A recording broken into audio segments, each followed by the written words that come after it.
Hi. From being unable to work or needing support or not being an active participant in sharing familial responsibilities, facing stigma, or experiencing every kind of uncertainty, I, as a person with disability, too often experience guilt, too often feel guilty. It may happen that financial resources may deplete.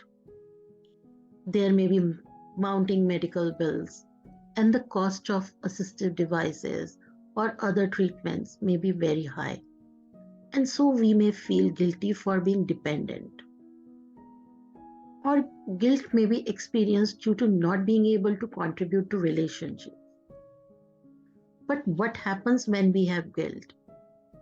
What I have felt is that guilt can have an adverse impact on mental and physical well being. It can lead to difficulty in sleeping.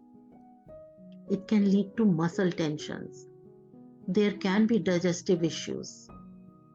There can be anxiety, and even depression may creep in.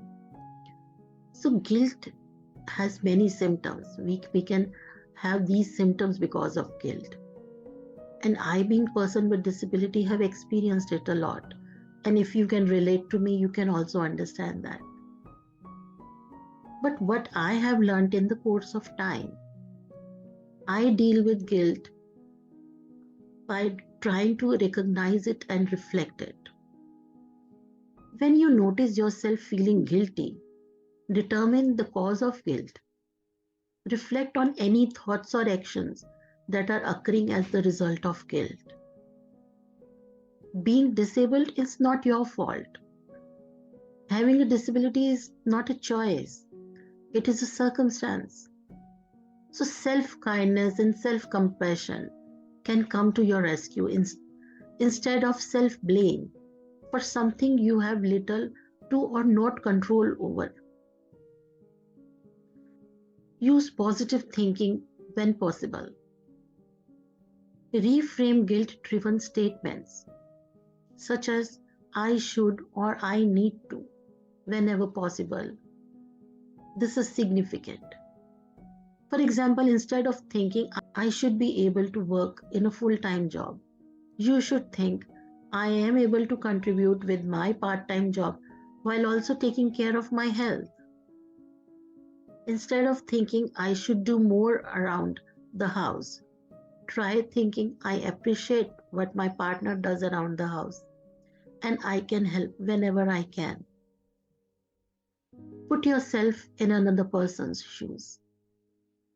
If you feel guilty over needing to ask for assistance, it is good to think about what would happen if the roles become reversed and the other person needs assistance. Most likely, you would be happy to help and would not want the other person to feel guilty about requiring help. Being appreciative of the assistance and committing to offer the other person support when possible is more beneficial than feeling guilty. It is advantageous. And remind yourself that you are doing the best you can. It can be helpful for individuals to remind themselves that they are doing the best they can with their situation. It is okay that it is different from what others can do. And seek help when necessary. Guilt that does not go away or has a negative impact on mental or physical well being should be addressed with a counselor or psychologist. Mental health professionals can help identify the cause of guilt and develop strategies to cope with it. Sometimes I feel guilty for not doing something productive with my day. I introspect and come to a conclusion that I needed to give myself a break and allow myself to rest. So I am passing on this message to everyone who wants to rest but feels guilty about not being okay. It is more important to rest and take care of yourself than it is to say, I am okay, when you are really not feeling okay. Letting yourself rest doesn't mean you are weak, and accepting that doesn't define you. Guilt would do nothing but increase stress, and it is not good for anyone. It's even worse if you have poor health. So don't feel guilty.